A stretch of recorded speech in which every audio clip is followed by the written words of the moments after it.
Allah wabarakatuh. Innal hamdalillah asyhadu an la ilaha illallah wa asyhadu anna Muhammadar Rasulullah.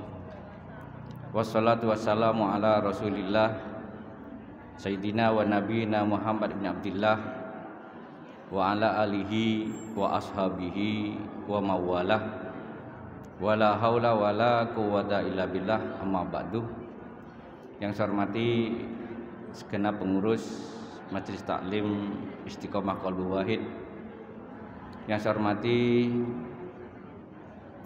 ibu-ibu, bapak-bapak, hadirin hadirat, muslimin muslimat rahimakumullah. Alhamdulillah, di siang hari ini, di pagi hari ini, di Ramadan yang ke-19 insyaallah sudah kita laksanakan. Kita berusaha beribadah kepada Allah dengan sebaik-baiknya, dengan berbagai macam cara yang telah Rasulullah SAW contohkan, ajarkan, yang disampaikan oleh para ulama. Semoga semua amal ibadah kita diterima oleh Allah Subhanahu wa taala. Amin. Salam serta salam semoga tetap tercurahkan pada panutan kita Nabi Muhammad SAW. Semoga kita bisa mengikuti jejak beliau dan harapannya memperoleh syafaatnya kelak di hari kiamat. Amin ya rabbal alamin. Ibu-ibu yang saya hormati, sebelum kajian dilanjutkan, kita sebagai warga negara Indonesia, dan ingin saya menyampaikan kepada ibu-ibu, selamat Hari Ibu-ibu, Hari Kartini sekarang. Selamat Hari Kartini, yang mana seorang Kartini adalah seorang wanita solihah sebenarnya. Kalau kita melihat sejarah sebenarnya, Ibu Kartini itu seorang solihah. Beliau muridnya Kiai Soleh Darat Semarang. Berarti Kiai Soleh Darat itu gurunya Kiai Hasyim Asy'ari, gurunya Kiai Ahmad Dahlan, gurunya pendiri NU, gurunya pendiri Muhammadiyah. Juga Ibu Kartini juga berguru pada Kiai Soleh Darat. Dan yang paling banyak dikupas dari Kiai Soleh Darat itu belajar Al-Fatihah dengan sedalam-dalamnya, memahami Fatihah dengan isi dan maknanya, sehingga sebenarnya Ibu Kartini itu seorang yang visioner, seorang yang dengan belajar Fatihah akhirnya terbuka untuk berjuang, terbuka untuk beribadah kepada Allah, yang akhirnya menjadi seorang yang menjadikan terhabis gelap terbitlah terang. Padahal sebenarnya Ibu kita Kartini itu bukan yang pertama menerbitkan terang dari yang gelap. Sejak ibu kita semua, Ummul Mukminin Sayyidah Khadijah, itu juga seorang perempuan yang membukakan jalan terang bagi umat Islam dengan mendukung perjuangan Rasulullah SAW. Dan beliau merupakan Sayyidah Alil Jannah, pemimpin wanita-wanita surga. Semua kita, semoga ibu-ibu semua dipimpin oleh Khadijah kelak, amin. Begitu pula Ummul Mukminin yang lain, Sayyidah Aisyah, Sayyidah Hafsah, semua merupakan wanita-wanita hebat yang ikut memperjuangkan Islam. Sayyidah Hafsah menjaga mushaf, karena mushaf sebelum dikumpulkan itu ada di Ibu Ummul Mukminin Sayyidah Hafsah, disimpan di rumah beliau, kemudian diambil untuk dikumpulkan oleh Sayyidina Utsman. Jadi mushaf yang kita baca ini salah satunya adalah dari jasa Sayyidatina Hafsah, Ibu Hafsah, yang menyimpan itu. Begitu pula Sayyidah Aisyah. Banyak syarat yang kita kenal, dan periwayat yang paling banyak dari para wanita adalah Sayyidah Aisyah. Seorang wanita yang cerdas, hafalannya kuat, sehingga banyak riwayat hadis khususnya yang periwayat perempuan ini ke Sayyidah Aisyah. Begitu pula setelah nyampai di Indonesia, sebenarnya Ibu Kartini bukan yang pertama. Kalau dari sejarah, kalau belajar dari babat tanah Jawa, niku babat tanah Jawa, soalnya nopo kita belajar itu bukan hanya dari Quran hadis. Kalau Jawa ya belajar dari sumber-sumber di Jawa. Kalau cerita Quran hadis di Jawa nggak ada. Nah, di Quran ya isinya semua Arab. Kalau yang di Jawa ya belajar dari sejarah tanah Jawa yang teks-teks autentiknya itu ada di Keraton Yogyakarta, kemudian sudah diduplikasi, ada di UGM, termasuk di UB juga ada nyimpan babat tanah Jawa, yaitu ibunya Pangeran Diponegoro, namanya Raden Ayu Mangkarawati, istri Sri Sultan Hamengkubuwono II.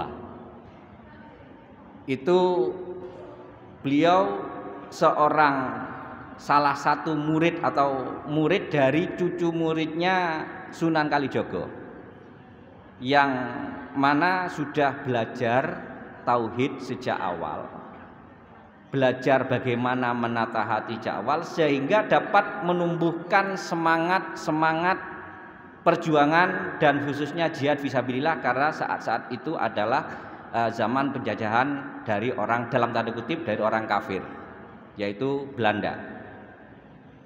Jadi intinya karena belajar tauhid, Ibu kita Kartini juga belajar tauhid dari Yai Soleh Darat, belajar Al-Fatihah dengan semua isinya, belajar tauhid, menumbuhkan semangat dalam hidup, semangat dalam berjuang, semangat dalam bagaimana memperbaiki kehidupan kaumnya. Raden Ayu Mangkarawati, jadi Raden Ayu Mangkarawati ini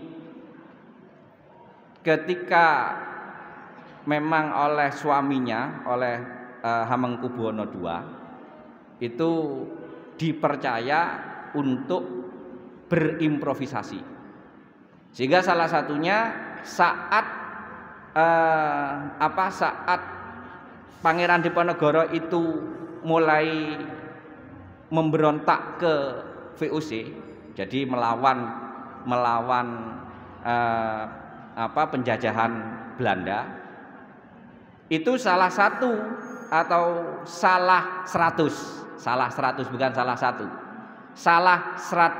orang ini yang membantu perjuangan beliau adalah perempuan-perempuan didikan Raden Ayu Mangkarawati menjadi pejuang-pejuang tangguh, ikut berperang di medan perang. Ini karena apa? Beliau semua belajar tauhid. Jadi kalau nggak belajar tauhid nggak bisa punya semangat seperti itu. Belajar tauhid, di dalam hatinya ditumbuhkan rasa cinta kepada Allah, sehingga ada rasa cinta untuk membela agama Allah. Sehingga 100 orang yang menjadi didikan Raden Ayu Mangkarawati ini banyak mendobrak kekalahan VOC. Jadi perang Diponegoro itu terjadi 1825 sampai 1830. 1825 1830 dengan dibantu banyak sekali pemerintah khususnya bupati-bupati yang dari Jawa Timur sampai Jawa Barat sana, di sekitar Jawa ini perjuangan melawan Belanda luar biasa sangat masif. Dan salah satunya di sini ada 100 orang wanita yang disisipkan di antara para pejuang-pejuang itu. Dan ini yang banyak akhirnya memakan korban VOC. Kalahnya Pangeran Diponegoro itu kan karena tetap ada Belanda kulit coklat, ya, Belanda kulit sawo matang yang menjadi penjilat bangsa itu banyak. Tapi intinya ketika peperangan Diponegoro ini merupakan peperangan yang menghabiskan dan menghancurkan ekonomi, memporak-porandakan ekonomi Belanda. Jadi pendapatan per tahun pemerintah Belanda saat itu yang merupakan disokong utama oleh VOC. VOC itu suatu kelompok perusahaan. Ini sebelum masuk ke ini nanti hubungannya tetap dengan tauhid pula. Tetap dengan tauhid pula.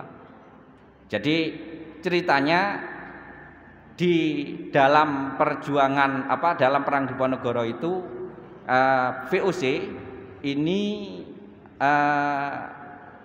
menghabiskan biaya perang sebanyak 20.000 gulden. Nggak tahu sekarang berapa triliun itu. Selama 5 tahun menghabiskan dana perang sebanyak 20.000 gulden.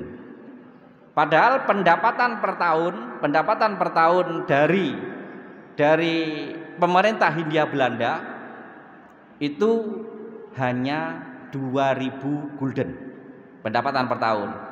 Sehingga 5 tahun hanya 10.000 gulden, sedangkan peperangan dalam melawan Pangeran Diponegoro dan tentara-tentaranya itu 20.000 gulden. Jadi bangkrut 10.000 gulden. Ini pemerintah Belanda. Lah dari situ karena ada siapa? Ada wanita-wanita hebat yang dipimpin oleh ibunya Pangeran Diponegoro. Hanya setelah itu karena setelah kekalahan perang, maka dikirimlah seorang ahli, seorang yang jenius untuk mengubah pola perjuangan, pola penjajahan yang dilakukan, sehingga dimunculkan mulai adanya pendidikan dan semacamnya. Dan saat itu wanita dikurung. Makanya akhirnya wanita dikurung, tidak ada perjuangan selama sekitar 75 tahun. Baru setelah muncul Raden Ajeng Kartini awal tahun 1900 muncullah perjuangan-perjuangan dari wanita. Lah ini semua didasari berawal dari tauhid. Semoga ibu-ibu di sini menjadi salah satu pejuang agama Allah dengan ikut ngaji. Kemudian yang kedua menjadi bagian dari pewaris surga. Amin. Karena memang kalau diceritakan oleh Rasulullah SAW ketika Isra Mi'raj, itu bahwa aksaru ahlin nar an-nisa, paling banyak penghuni neraka adalah wanita. Nah ini.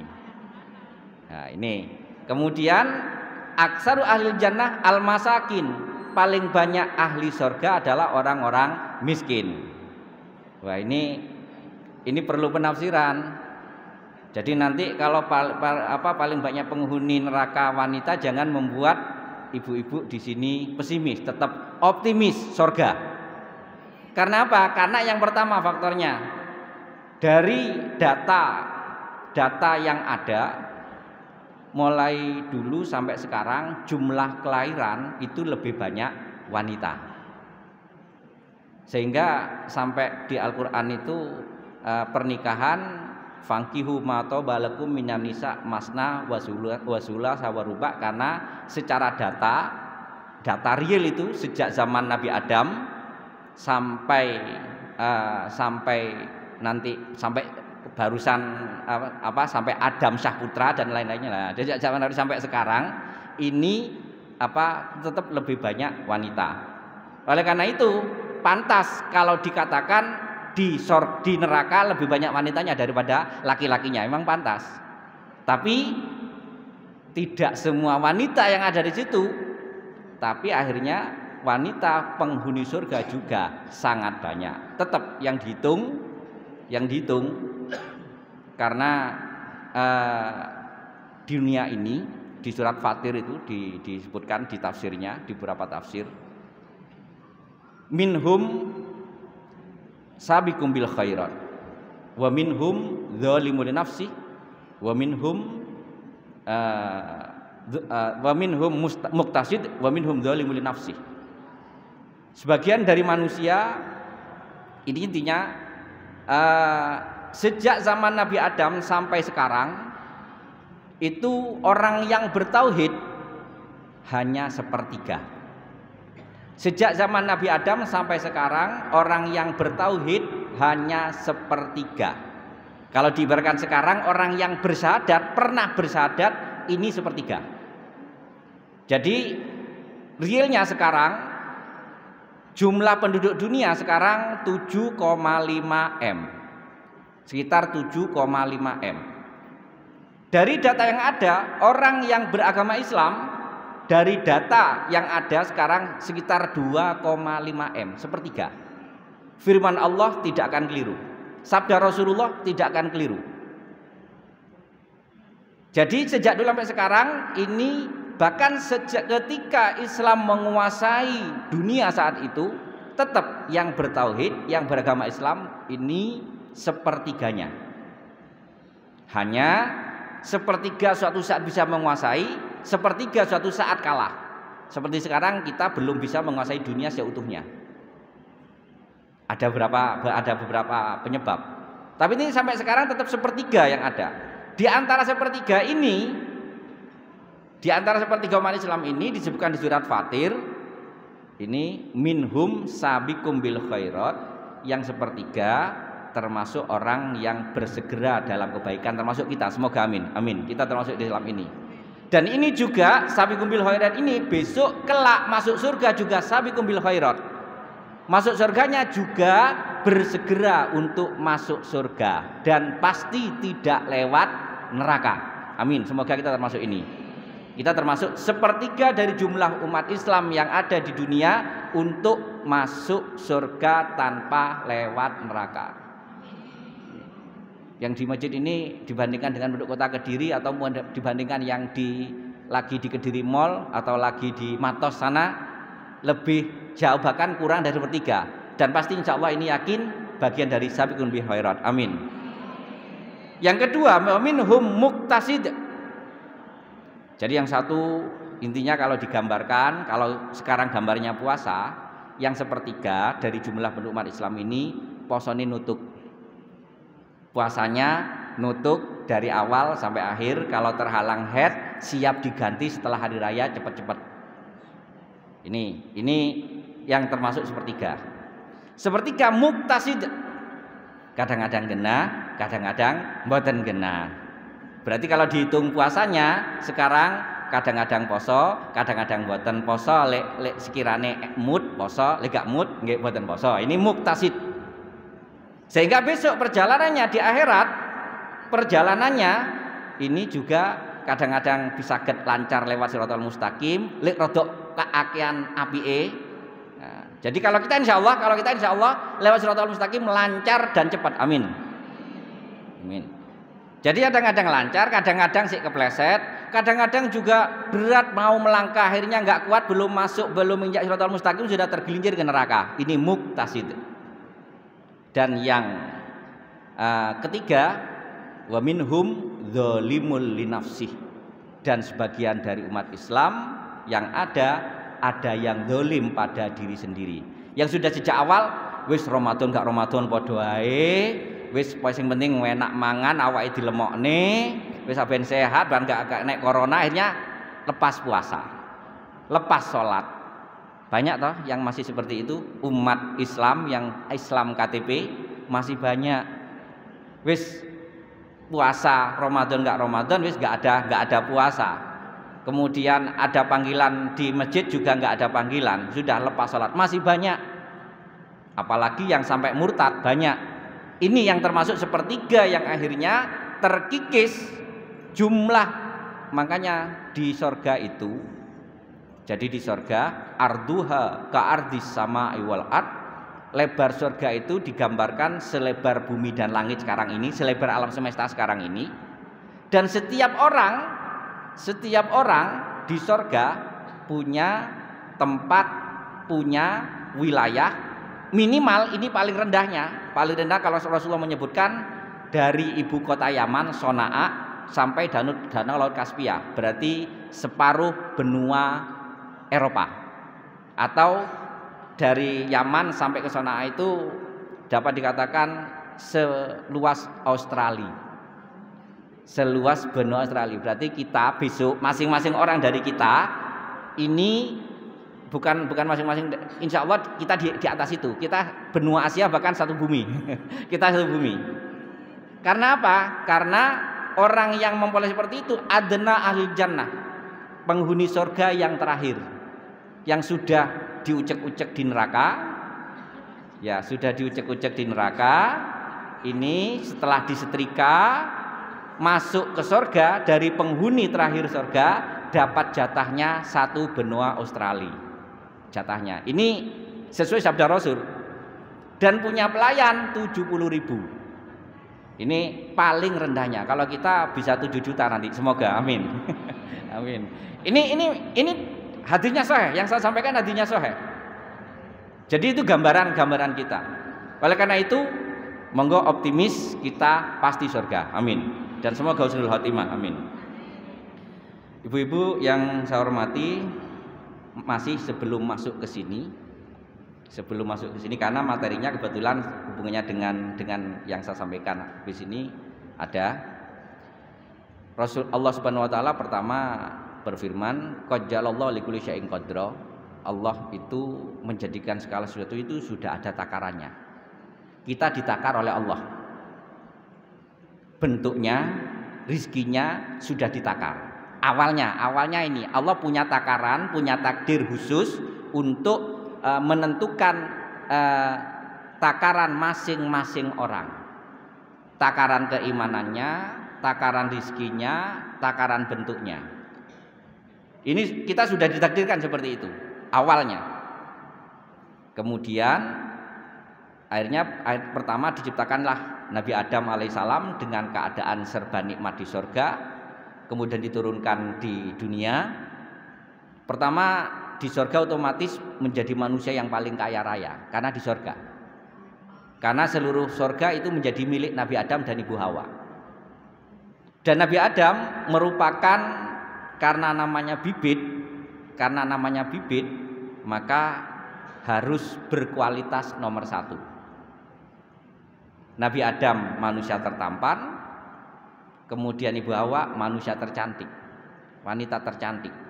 Sudah, karena memang bibit, apalagi diciptakan di surga. Setelah itu memiliki kekayaan yang tiada tara karena melakukan dosa, akhirnya dibuang ke bumi. Ini takarannya, takaran awal adalah manusia yang paling kaya raya tetap Nabi Adam. Karena melakukan dosa sedikit, gara-gara tidak ikut aturan Allah meskipun sepele. Makan buah huldi itu ketika disampaikan oleh iblis, inni lakuma laminan nasihin, iblis itu menjadi penasehat. Aku menasihati kamu wahai Adam dan Hawa, cobalah pakai logika.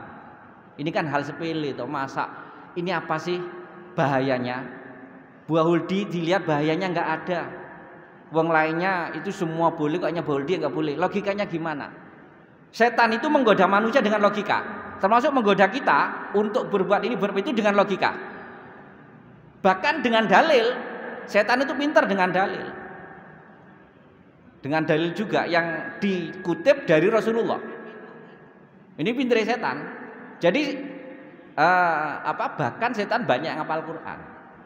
Jin, dari jenis jin maksudnya, ngerti tentang Al-Quran. Ini dibuat dalil dan macam-macam yang untuk melemahkan manusia. Sama ketika menggoda Nabi Adam dan Ibu Hawa, setan ini lakuma laminan nasi, ini di Al-Quran disebutkan, aku menjadi penasihatmu. Setelah itu di logika, coba pikir, buah huldi ini nggak bahaya toh?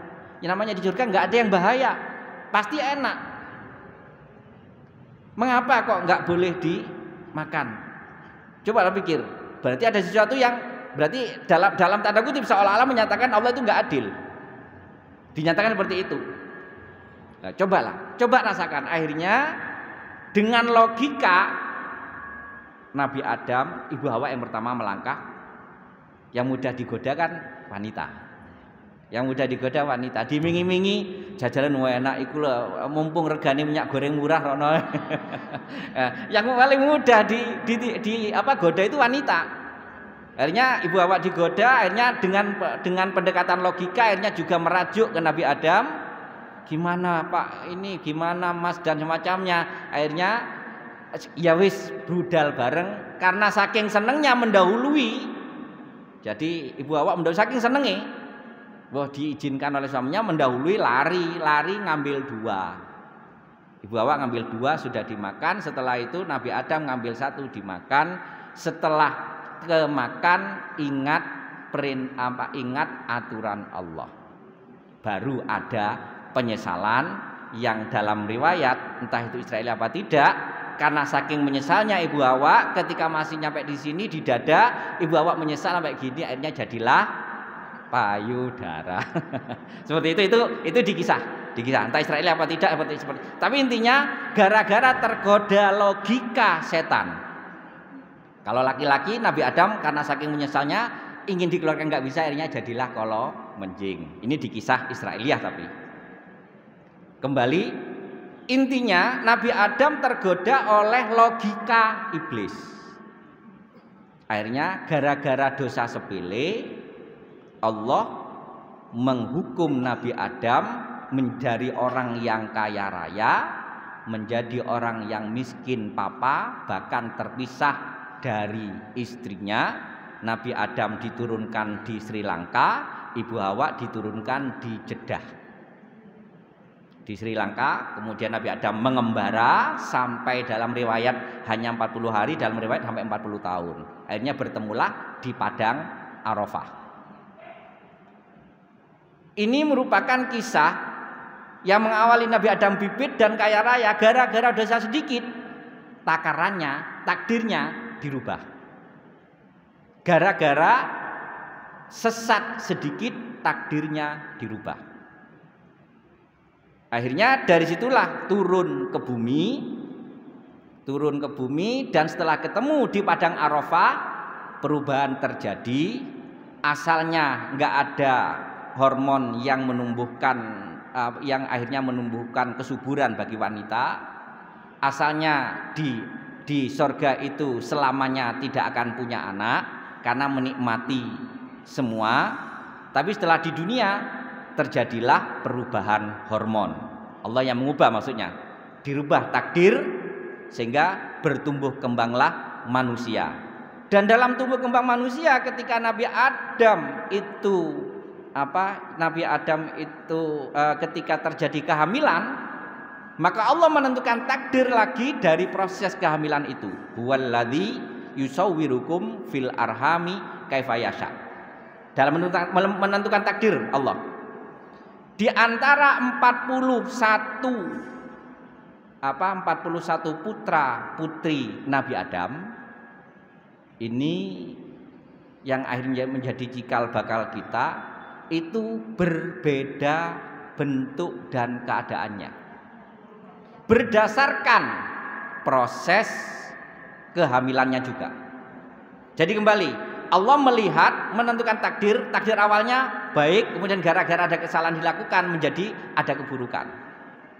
Dan ketika proses yang paling baik saat itu adalah proses terciptanya Habil Qabil dan Nabi Sis. Habil dan saudara kembarnya, Qabil dan saudara kembarnya.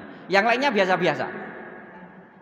Jadi ras yang akhirnya menjadi ras yang baik, yang maksudnya ras-ras yang menurut kita memang punya kelebihan, ini karena kebetulan Nabi Adam kalau punya dengan di sini hatinya sedang bersih. Dalam ngapunten saat berhubungan dengan Ibu Hawa, kedua-duanya hatinya sedang bersih, akhirnya mempengaruhi proses Allah menentukan membentuk janin yang ada dalam dalam rahim Ibu Hawa untuk membentuk yang terbaik sesuai dengan keadaan hati Nabi Adam dan Ibu Hawa. Akhirnya suatu saat ada yang ganteng banget seperti Qabil dan istrinya, tapi punya perangai yang kurang baik Qabilnya. Ada yang biasa agak ganteng, Habil dan istri dan saudara dan saudarinya yang kembarannya, tapi akhlaknya baik. Kemudian sebagai penggantinya saudarinya Qabil yang cantik itu akhirnya oleh Allah dilahirkan tunggal, yaitu enggak kembar, Nabi Sis, yang merupakan proses yang ras yang paling ganteng. Ini dari proses itu dari proses itu muncul ke bawah kembali takdir Allah dalam menentukan di dalam rahim berproses sampai ke Nabi Ibrahim. Nabi Ibrahim dari memperoleh istri Sarah itu duplikatnya Ibu Hawa. Kemudian dari itu lahirlah Nabi Yakub lahir Nabi Yusuf, duplikatnya Nabi Adam melalui proses genetika. Dan di antara putra Nabi Ibrahim, di antara putra Yakub itu tidak semua setampan Nabi Yusuf, ada punya perbedaan-perbedaan yang ada. Ini tergantung dari kembali keadaan dalam diri kita di dalam kandungan. Karena Allah yang menentukan semuanya. Kemudian dari proses Nabi Ibrahim dengan Siti Hajar muncul Nabi Ismail. Padahal ras Siti Hajar tidak sebagus, dalam tanda kutip ini kembali keras ya, ras Siti Hajar tidak sebagus Siti Sarah. Karena Siti Sarah memang duplikatnya Ibu Hawa. Siti Hajar agak sedikit rasnya, sedikit di bawahnya. Tapi karena proses-proses salah satunya proses-proses semua yang dilakukan oleh Ibu Hajar yang punya tauhid yang sangat kuat, iman yang sangat kuat, seorang yang beriman sangat kuat. Kemudian proses ke Nabi Ismail sampai ke bawah sampai ke Rasulullah itu karena salah satunya proses hati yang murni. Bagaimana tidak murni? Bagaimana tidak murni saat Nabi Ibrahim membawa Ibu Hajar dengan Nabi Ismail ke Mekah yang tempatnya sangat tandus. Kemudian setelah sekitar sehari semalam atau 2 hari atau 3 hari 3 malam, Nabi Ibrahim diperintah. Jadi Nabi Ibrahim diperintah oleh Allah untuk meninggalkan istri dan anaknya yang masih bayi. Jadi bukan Nabi Ibrahim seorang raja tega, tidak. Diperintah oleh Allah. Ketika diperintah oleh Allah, disampaikan kepada istrinya Ibu Hajar, wahai istriku, aku diperintah, aku intinya bermimpi supaya aku meninggalkan. Ibu Hajar bertanya, apakah itu memang engkau sampaikan benar adanya? Atau karena memang dalam tanda kutip bahasanya, dalam tanda kutip karena engkau rindu pada Siti Sarah, tetap ada cemburu. Ibu Hawa kan ada cemburu. Apakah engkau rindu pada Ibu Sarah, pada Siti Sarah karena lebih cantik dibandingkan saya, sehingga engkau meninggalkan? Tidak. Demi Allah, ini karena saya perintah Allah untuk meninggalkanmu. Karena memang perintah Allah. Dan Allah pasti menjamin saya, kata Ibu Hajar. Allah pasti menjamin saya dalam kehidupan ini. Karena engkau diperintah Allah, monggo. Sehingga ditinggal sehari, Nabi Ismail kehausan, Ibu Hajar bingung. Akhirnya jadilah ibadah sa'i sekarang kalau kita melakukan umroh maupun haji. Kebingungan Ibu Hajar seperti itu. Tapi karena ada keyakinan akan di tengah perjalanan usaha mencari air, Allah memberikan sumber air dengan sumur Zam-Zam yang sampai sekarang menjadi sumur yang paling barokah. Tidak akan meskipun musim kering, musim bahkan mungkin sampai seluruh dunia kemarau, maka sumur Zam-Zam insya Allah tidak akan habis. Ini bagian dari ketawakalan Ibu Hajar. Akhirnya lahirlah putra-putra beliau. Dan semua proses putra beliau, sabda Rasulullah, ana min Ibrahim la yuladu, nahnu kami min Ibrahim wa Hajar la yuladu min waladiz zina. Sabda Rasulullah, kami Quraisy, maksudnya turun Rasulullah ke atas sampai ke Nabi Ibrahim.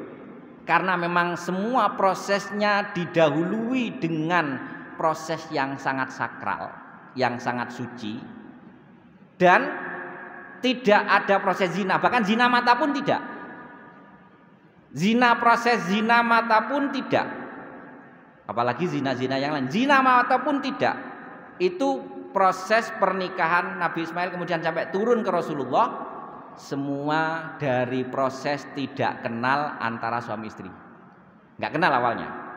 Jadi nggak kenal, dinikahkan, termasuk ibunda Rasulullah Sayyidah Aminah dan ayahanda Rasulullah Sayyid Abdullah itu tidak pernah kenal meskipun ada nasab, nggak pernah bertemu, sehingga nggak pernah zina mata sedikit pun, sehingga dititipkanlah seorang manusia paling sempurna, ketampanannya paling sempurna, akhlaknya paling sempurna, Rasulullah. Proses ini merupakan proses takdir Allah di masing-masing rahim orang yang menjaga kesucian, baik suami maupun istrinya.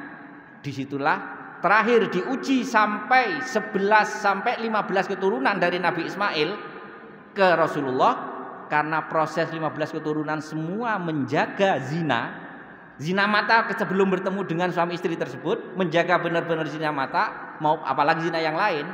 Akhirnya proses ujian itu berhasil, maka takdirnya manusia paling mulia dititipkan di Ibu Aminah dan Sayyid Abdullah. Ini proses seperti ini.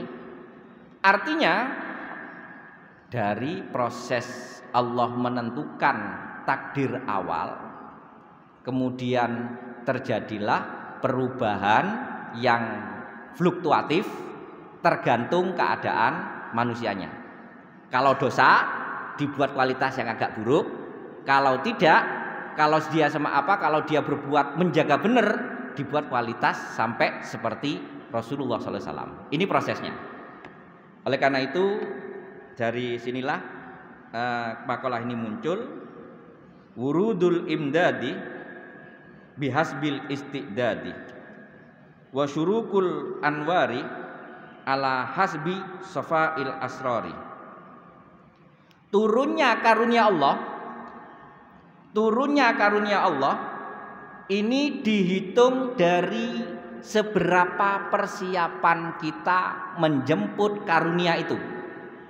Jadi turunnya imdad karunia Allah ini dihitung seberapa besar persiapan dan kesiapan kita menjemput karunia itu.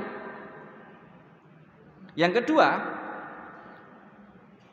terbitnya cahaya di hati, cahaya akhlak. Jadi kalau tersebut pertama karunia lahir, turunnya karunia lahir seseorang ini tergantung persiapan dan kesiapan seorang tersebut menjemput karunia. Turunnya karunia, munculnya karunia batin, ini di sini munculnya cahaya dalam hati, ini para karunia batin, ini dihitung berdasarkan sofail asrori, kebersihan, kesucian apa yang tersimpan di dalam hati. Artinya gini, saat ini bahasanya kalau kita bahasa ini kalau kita realisasikan dalam kehidupan, kalau kita ibadah kita lakukan dengan ikhlas, maka karunia Allah muncul lahir batin dan sempurna. Karunia Allah berupa nikmat lahir, kemudian karunia batin bisa menjadikan kita bahagia. Banyak karunia Allah lahir tapi malah menyebabkan kita susah. Banyak karunia Allah yang muncul di kita, harta yang banyak tapi membuat bingung. Tapi kalau dua-duanya muncul, dua-duanya persiapan kita dalam menjemput karunia lahir itu siap, dengan bekerja, dengan ibadah sudah benar ibadah kita, pekerjaan kita sudah benar, ditambah kebersihan hati kita, jadi sofaul asrar, kemurnian hati kita dalam beribadah tersebut semakin baik, maka karunia tersebut turun kepada kita yang menyebabkan karunia itu menjadi kedamaian di kita. Artinya perubahan takdir awal ini bisa berubah. Banyak orang, ini contoh, bahkan secara genetika pun bisa berubah. Kalau kita mempersiapkan lahir dengan ibadah, mempersiapkan batin dengan ketulusan, dengan kemurnian hati, ini perubahan takdir yang luar biasa bisa terjadi. Ada seorang Ini karena memang seorang kiai oleh Allah, seorang ulama, seorang solih. Secara fisik gak tampan, gak bagus secara fisik. Dijodohkan oleh Allah, ditakdirkan memperoleh yang sekufu. Istrinya juga tidak cantik. Istrinya tidak cantik. Beliau berdua sejak tadi awal menjaga zina mata awalnya, menjaga zina mata, nggak pernah ting-tingan. Nah, sebelumnya nggak pernah ting-tingan, langsung dijodohkan oleh Allah. Nah, dijodohkan oleh Allah, bertemu dengan hati yang bersih dalam menerima masing-masing, diawali dengan ibadah dan kebersihan hati. Allah membentuk keturunannya, yusawwirkum fil arhami kaifa yasha, seperti bukan anak beliau berdua. Bapaknya tidak cantik, bapaknya tidak ganteng, ibunya tidak cantik, tapi anaknya ganteng dan cantik. Kemurnian hati, perubahan seolah-olah perubahan genetika yang dibentuk oleh Allah dalam rahim pada janin seorang karena ada usaha. Yang pertama usaha lahir, mempersiapkan diri menerima karunia, keluar usaha batin, membersihkan hati untuk menerima karunia itu dengan ikhlas. Seperti itu munculnya. Kemudian ada seseorang ini, makanya kalau kita mendengar cerita orang-orang yang sukses, ini kita lihat bukan kesuksesannya. Kita lihat bukan kesuksesannya. Saya kenal seorang pengusaha di Pasuruan, Sukorejo Pasuruan, itu pengusaha kulit, namanya Haji Johari. Saya sempat komunikasi, sempat cerita riwayatnya. Sambil saya petik bukan dari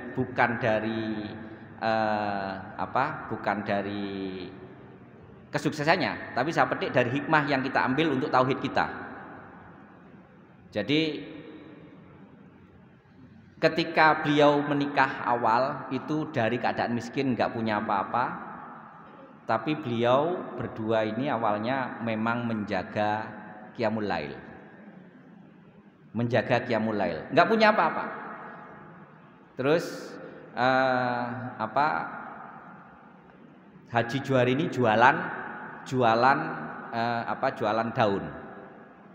Kemudian istrinya jualan ikan pindang di pasar bareng, habis sholat subuh berangkat. Sebelumnya diawali tahajud, belanjanya malam, kemudian berangkat tahajud, kemudian habis sholat subuh berangkat ke pasar. Ini menjaga itu sekitar 1 tahunan. Kemudian suatu saat istrinya libur nggak ke pasar, kemudian dia bawa daun ingin lebih jauh, sehingga waktu itu ceritanya gandol truk, dan truknya ternyata dia ketiduran, akhirnya sampai ke bawah ke tempat pengiriman truk. Truk itu sedang bawa kulit, dikirim ke pabrik di sekitar Tanggulangin, Sidoarjo sana. Kemudian disitulah dia dipertemukan dengan seorang, dan akhirnya dia menjadi supplier waktu itu untuk menawarkan diri untuk membawa kulit ke sana. Akhirnya diterima dan akhirnya menjadi pengusaha kulit waktu sebelum dia wafat, menjadi intinya terbesar se-Jawa Timur. Pengusaha kulit terbesar Jawa Timur. Ini prosesnya katanya melalui proses menjemput karunia Allah itu dengan ibadah, kemudian juga menjaga kemurnian hati. Oleh karena itu dari awal Allah menyebutkan qad ja'alallahu likulli syai'in qadra, kemudian Rasulullah sallallahu alaihi wasallam menyabdakan la yaruddul qada'a illa du'a. Tidak ada yang bisa mengubah takdir kecuali berdoa. Sama kita disebutkan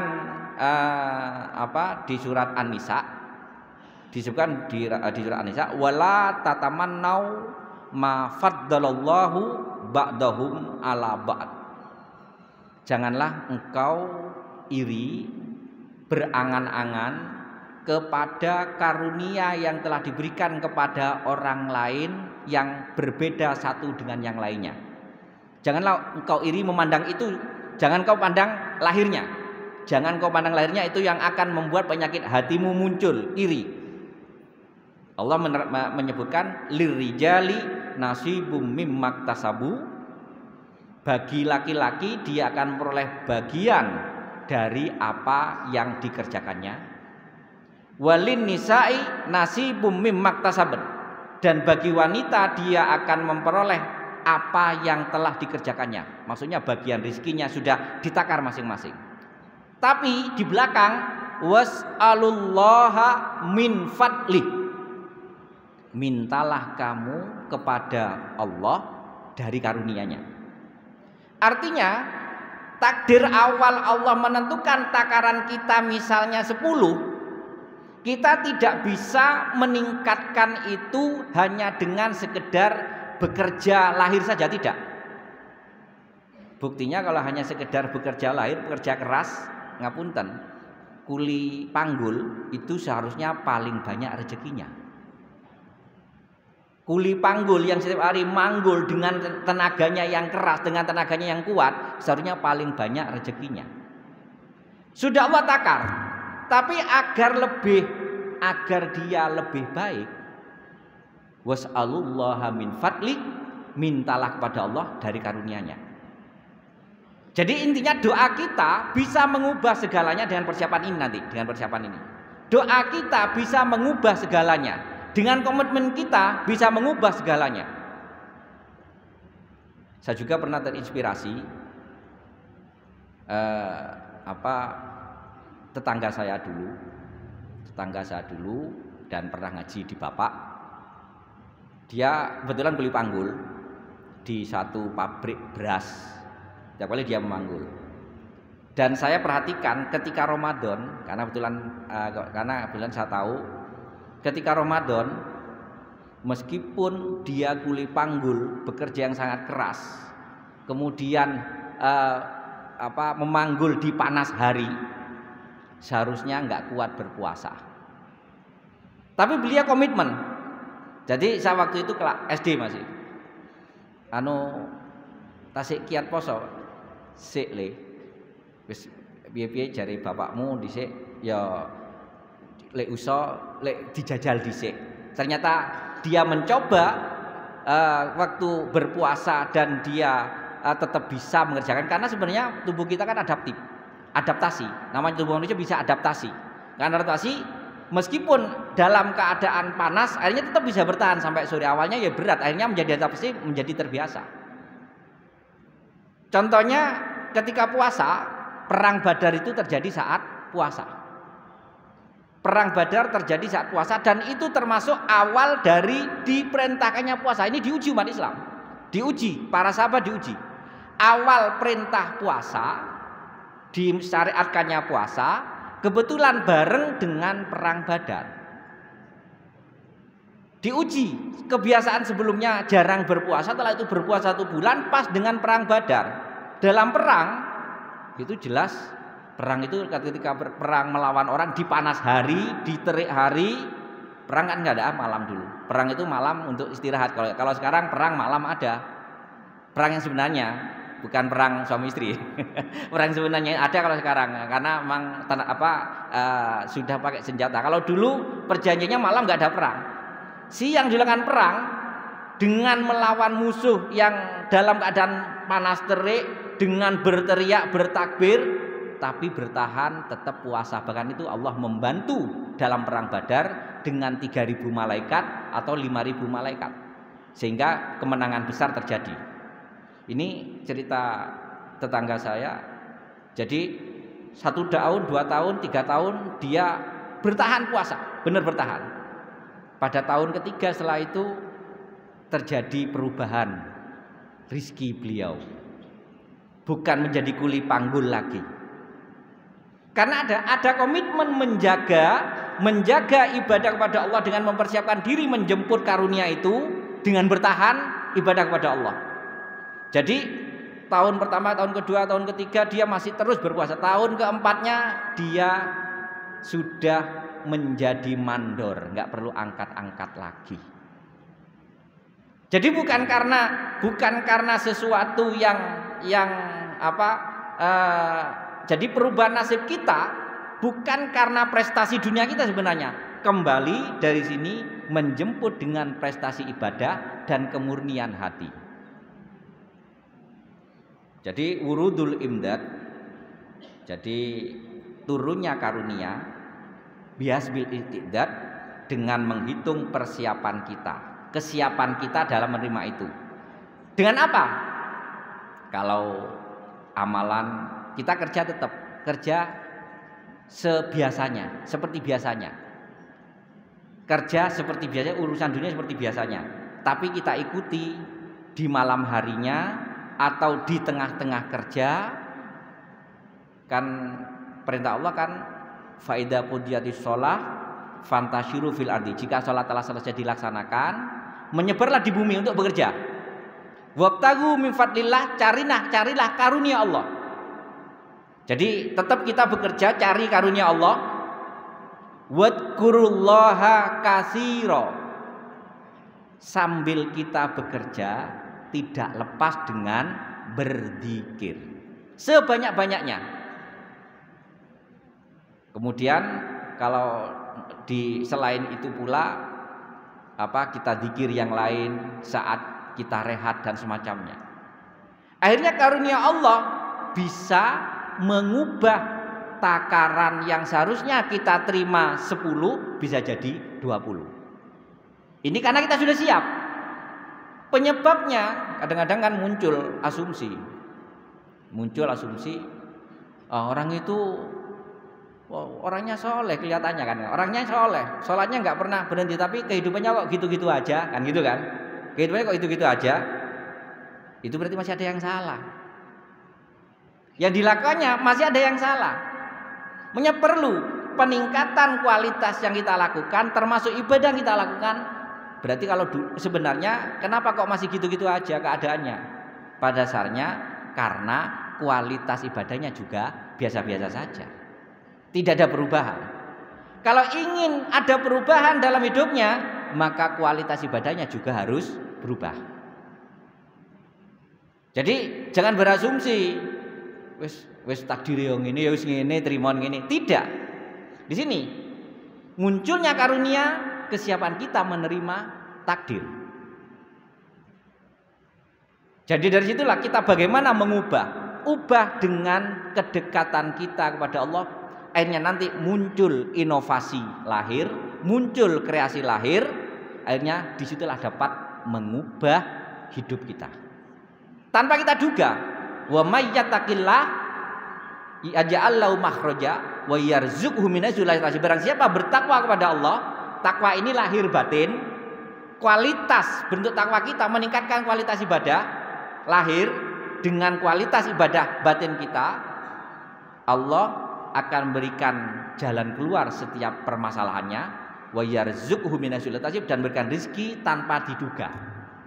Datanya rezeki itu kita tidak tahu, bentuknya kita tiba-tiba bisa berkreasi seperti ini, kita tiba-tiba datang ada tawaran seperti ini dan macam, kita nggak tahu.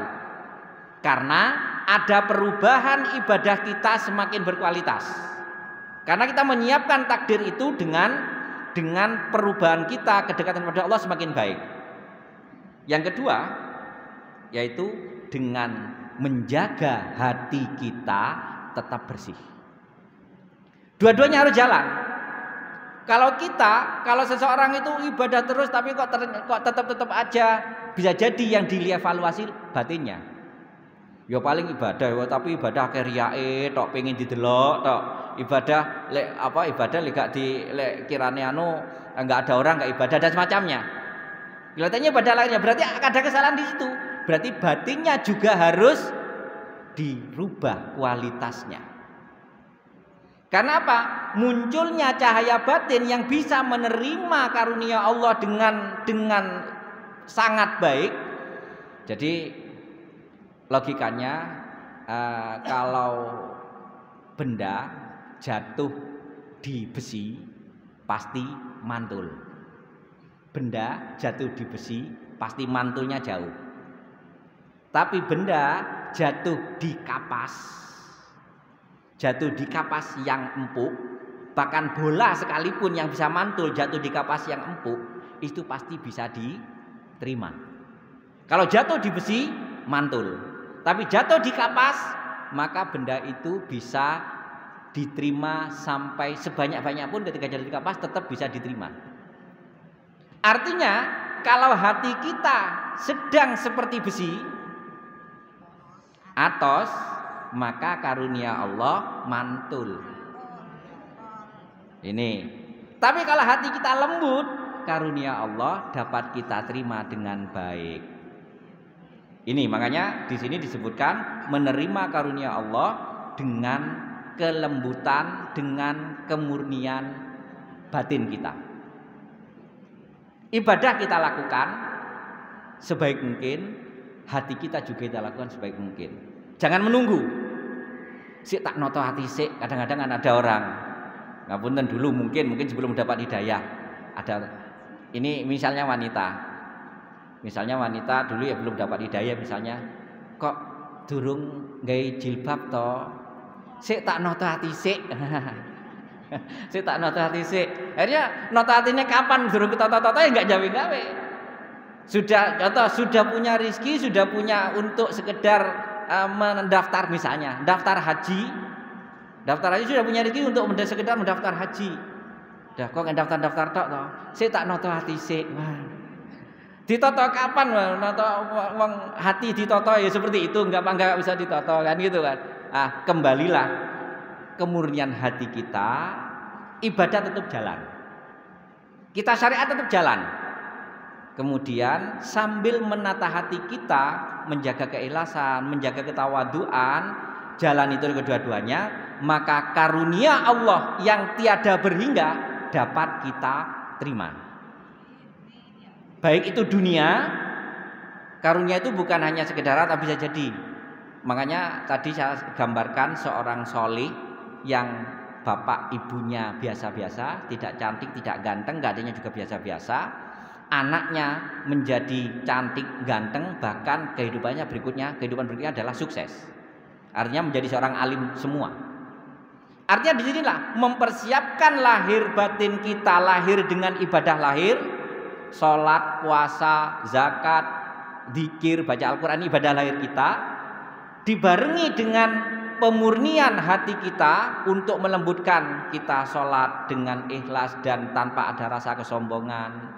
Kita puasa dengan ikhlas tanpa ada rasa ujub dan semacamnya, merasa diri akhirnya menjadi baik. Ini akhirnya menjadikan kita dapat menerima berbagai macam karunia Allah tanpa kita tolak, bisa langsung menerima dengan sepenuhnya. Ini syarat kita untuk bisa mengubah takdir. Dapat dikatakan bahasanya mengubah takdir. Makanya Allah berfirman itu la innallaha la yughayyiru ma biqaumin hatta yughayyiru ma bi anfusihim. Allah tidak akan mengubah nasib atau takdir seseorang sampai dia mengubah nafsinya sendiri. Ini bukan dengan pemahaman orang Mu'tazilah.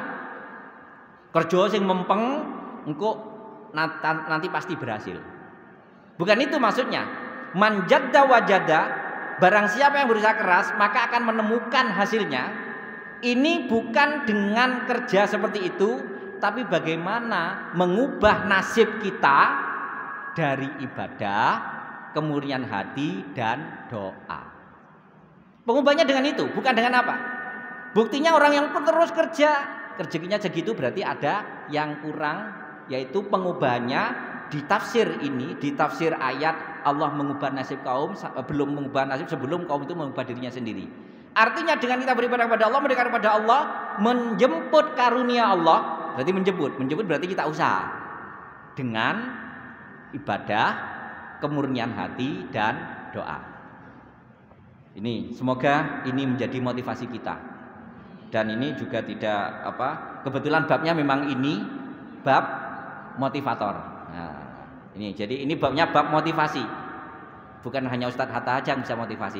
Al-Hikam bisa motivasi. Ya, ya seperti itu. Semoga bermanfaat dan di tengah-tengah Ramadan ini semoga doa kita dikabulkan dan harapan kita dengan ngaji ini ada perubahan pula. Perubahan ibadah kita, perubahan batin kita, akhirnya perubahan takdir kita. Amin ya rabbal alamin.